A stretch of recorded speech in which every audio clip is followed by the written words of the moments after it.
My Vtuber model was without a doubt the most challenging design I have ever created. It was a project so ambitious it spanned over the course of 3 years. Because how could I perfectly capture my identity as a creator while honoring a history that has been so deeply underrepresented? Nitse! I'm Cosmic Chaaya, your local Aztec Vtuber, and today I'm going to take you behind the scenes of how I created my Vtuber model.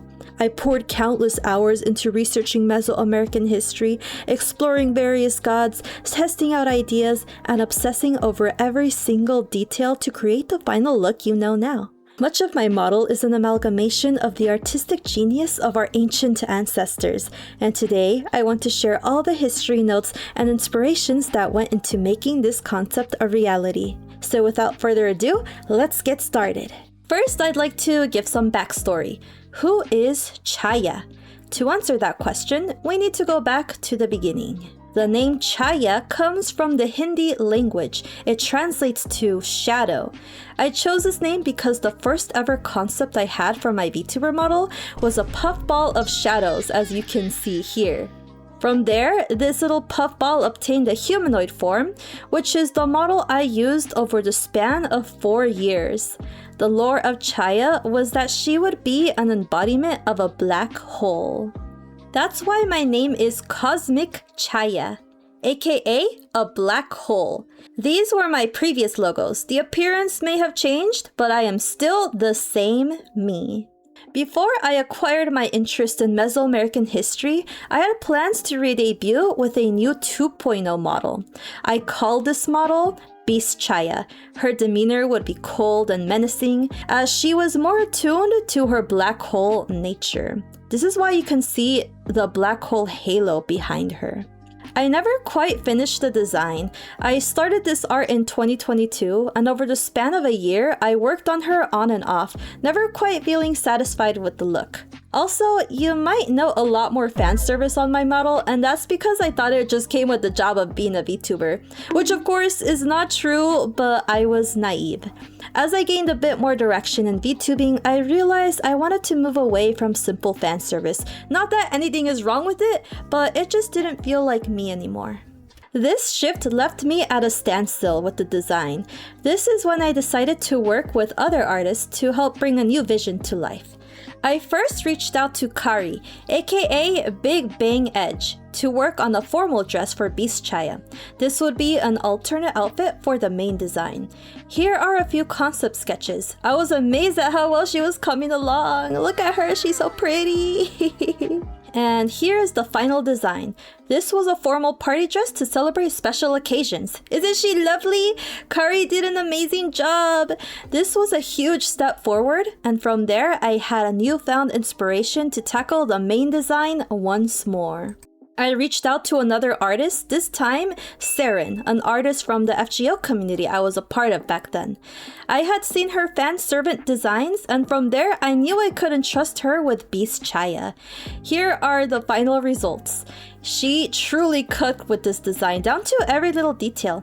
In fact, you'll see an Easter egg of Kamazatz's earring. At the time, he was my favorite character and my gateway into Mesoamerican history. This design was completed in mid-2024, and I promptly began working on the model, leading the project into 2025. In total, I had been working on Beast Chaaya for 3 years, so when I finally showed her off to my community, they were very hyped. It seemed everything was ready to kick off, but then something unexpected happened. I started blowing up in the Mesoamerican community. The turning point for me was the explosive growth that came with my animation of dancing with Huitzilopochtli. I had many people asking me about the lore behind such a silly meme, and when I wanted to talk about it in a video, I felt strange using any of my models, which is why my follow-up storytime video uses my voice and a speed paint instead. Despite my love for Chaaya 1.0 and Beast Chaaya, I started to feel disconnected from her. She could no longer represent my voice.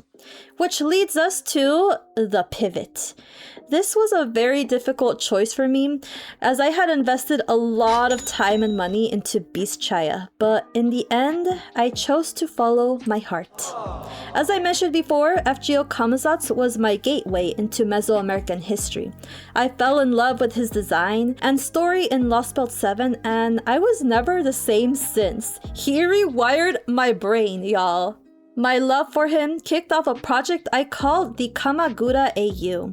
This fic would star FGO Kamazatz and the female MC Gudako in a romantic adventure set in Mesoamerica. Along the way, another character joined the crew, Quetzalcoatl. That is when the story shifted and came to be known as Eternal Sunshine. The more I studied Mesoamerican history, the more I fell in love with it. It reminded me of the stories my mom would tell me as a kid. Over the course of 2024, I drew many different gods and figures from the culture, learning more about the history every day. With this experience came an idea. What about a Mesoamerican themed Chaaya? Brilliant, I thought. I would take on the challenge myself to create another Chaaya, one that would embody my new voice. I started with some concept sketches. At first, I still felt attached to my original model, which is why you can see the horns and the puffball tail. In my first concepts, I played with the idea of Chaaya with casual attire inspired by Mesoamerican culture. And instead of a black hole entity, she would be a simple schoolgirl studying history in Mexico. In these early stages, I told myself I didn't want to be a god-type character. This is because the Aztec gods were already going to form part of my stories, and associating Chaaya with an existing divinity would eventually add problems to my lore. I thought a simple scholar or scribe would suffice. So here are some of the polished designs for schoolgirl Chaaya. Look familiar? I used these for my very first history videos here on YouTube. But I wanted to push this concept even further to better express the new direction of my content. I wanted the Mesoamerican aspects front and center. Here is another concept sketch. This was inspired by Citlaltin project on Twitter. When I saw this picture they posted, I was like, OMG, I need that! I love the combination of a modern dress and traditional Citlaltin. But when I put it on myself as Chaaya, it still didn't resonate with me. I was at a standstill, again. So I decided to take a step back and rethink. That is when I remembered Beast Chaaya, the embodiment of a black hole. And then I realized there is no Aztec god of black holes. Such a concept would have been beyond anyone at the time. This idea was the birth of the Chaaya you know now. Chaaya Tlayohuani, the one who darkens, the black hole goddess. Though there was no existing concept of black holes in Mesoamerican lore, I decided to dive deeper and pick out existing remnants that could fit into this concept. It would be a mix of history and science. Hooray! History and science! After some digging, I found something intriguing. It had to do with the Aztec calendar, which comprised of 18 months with 20 days each and 5 extra days at the end of the year. These 5 days were known as the Nemontemi. They were considered the most unlucky. If you started any projects, they were doomed to fail. If you fell sick, you would never recover. Any bad events occurring during these days would follow you for the rest of the year. In order to avoid any accidents, people chose to refrain from any activities during these days. Instead, they remained indoors, reflecting over the past year and the new year to come. A time to reset. Finally, unlike any other calendrical days, these days had no god associated with them. So if you were born on this day, it was considered very unfortunate as no god would be there to preside over you. You would spend the rest of your life as an unfortunate, unaccounted nobody. As I thought about these auspicious days, I felt the Nemontemi were symbolically like a black hole, uncertain, mysterious, situated at the end of time, yet at the precipice of a new beginning. And with such days lacking a patron god, this just meant I had a vacant spot to add a new one. Once I had a historical anchor, I turned to the science of black holes. During my creation of Beast Chaaya, I had done extensive research into their nature. One of my favorite theories about black holes is the holographic principle. According to this theory, when something falls into a black hole, its information isn't destroyed. Instead, its three-dimensional form is encoded onto the two-dimensional surface of the event horizon, archived for eons to come. And beyond the black hole's event horizon lied endless potential universes, spanning beyond our concept of space and time. The same story that had reached its end had the potential of being retold in an infinite amount of ways. These concepts reminded me of how the Aztec recorded their own history. Information about their world was recorded in pictorial codices, preserved across flat two-dimensional pages. And across these codices, the same legends could unfold in an infinite amount of ways, retold generation after generation. This was the key. As someone who would create educational content and countless fictional worlds based on historical events, this concept fit perfectly with my new voice. And here you can see my cosmic codex. With the lore set in place, it was time to tackle the design process once more. Now, before moving on to my design notes, if you like this sort of content, make sure to check out my Patreon. It's filled with in-depth articles about all my art and designs, exploring the history and creative decisions behind every piece, just like we are doing now. Not all of these notes see the light of day, so if you like my work and want to support it further, this is my exclusive gift to you. Now, without further ado, let's check out my design notes. As usual, my first course of action was to create a few concept sketches, but unlike my previous attempts, I was able to get a solid idea pretty quickly. On the left, you can see my first ever sketch of Chaaya Tlayohuani, and shortly after, I was able to refine the sketch into the version you see on the right. It was like a sudden rush of inspiration. When I stepped back to gaze at the semi-polished piece, I knew this was it. She was a mix of various Aztec gods associated with celestial objects. My list of gods include Mixcoatl, god of the Milky Way, Coyolxauhqui, goddess of the moon, Tonatiuh, the sun god, Itzpapalot, the obsidian butterfly and queen of the star demons, and lastly Tlahuizcalpantecutli, the lord of dawn and the morning star Venus. Pieces of their designs can be found all over my model, mixed with traditional iconography relating to all things space. Let's take a look at the different details. First, her hair accessories. They are comprised of multiple pieces, one of them being an assortment of flint knives. These knives are known as tekpat, and they were very significant to Aztec culture and belief. Primarily associated with sacrifice, these tools represented the bridge between our mortal selves and the divine. As the knife pierced into its victims, their shed blood would reach the heavens and nourish the gods, ensuring the universe's continued existence. As per their origin, in one account, the tekpat was said to have descended from the heavens themselves. Upon descending to the earth, it shattered into many pieces, and from those remnants, the very first gods were formed.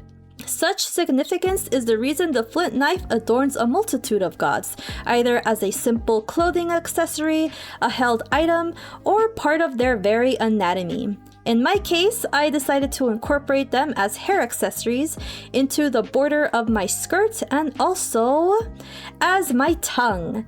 Mainly taking inspiration from Tonatiuh, but such a concept was not exclusive to him. We see the tekpat tongue on Mictlantecutli as well. As a black hole goddess, I don't eat humans, but I do eat pretty much everything else. The tekpat represents my destructive yet sacred role in the universe. My tekpat tongue. And guys, I just think the tekpat looks so cute. Look at them, they have faces! I want one! Next, I'd like to talk about the gold part of my hair accessories.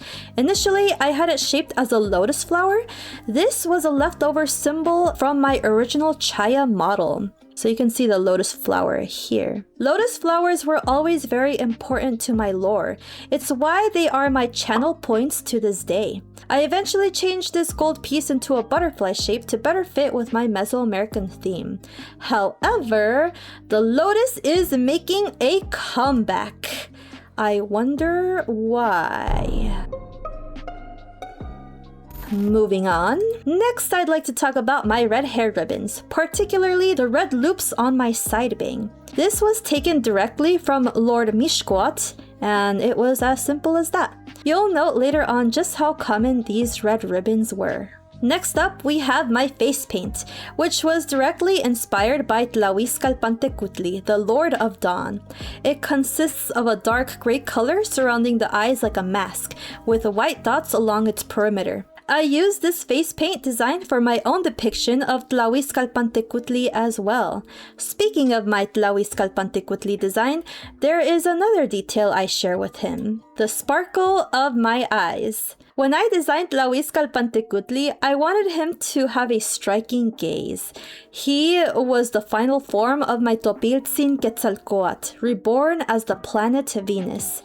Tlahuizcalpantecutli was described as a dangerous divinity, whose brilliant rays equated to fiery darts that caused harm to humans. In my own lore, I imagined that dangerous brilliance as lasers shooting from their eyes. I took inspiration from FGO characters like Karna with his eye lasers and Tiamat with her sparkled eyes. From there, I established that all my cosmic deities would have these sparkled eyes. Myself as Chaaya was no exception.